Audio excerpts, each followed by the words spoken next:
ওই দিন আমি ওই বাংলা মিডিয়ামের মাঠে ছিলাম, প্রিপারেটরি যেখানে। আমাদের ছুটি হয়ে গেছে একটার সময়, কিন্তু ইংলিশ মিডিয়াম যারা, বাংলা মিডিয়াম 3-4 যারা, কিছু জনের ক্লাস চলছিল আর কোচিং ছিল।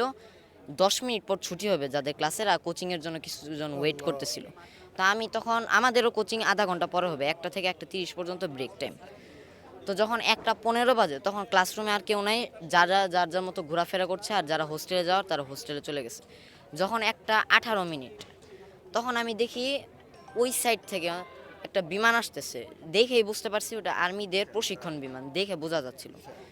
ওই বিমানটা যখন আসতেছিল তখন দেখতে সব ঠিকঠাকই ছিল, বাট যখন মাঠের মাঝ বরাবর উপরে, ওই টাইমটাতে বিমানের পিছন দিকে একটা বিস্ফোরণ হয়েছে, আগুনে একটা ফুলকি উঠছে, অনেক বিকট শব্দ হয়েছে, সাথে সাথে বিমানটা আস্তে করে পড়ে গেছে। আর 7 নং ভবন নামে একটা 12তলা বিল্ডিং আছে, ওই বিল্ডিংয়ের সাথে একটা বাড়ি লাগছে। বাড়ি লাগার পর সাথে সাথে প্রাইমারি সেকশনদের 2তলা ভবনের 1তলার ভিতরে এসে ঢুকে গেছে একদম বিমানটা, এই যে এই বিল্ডিংটা।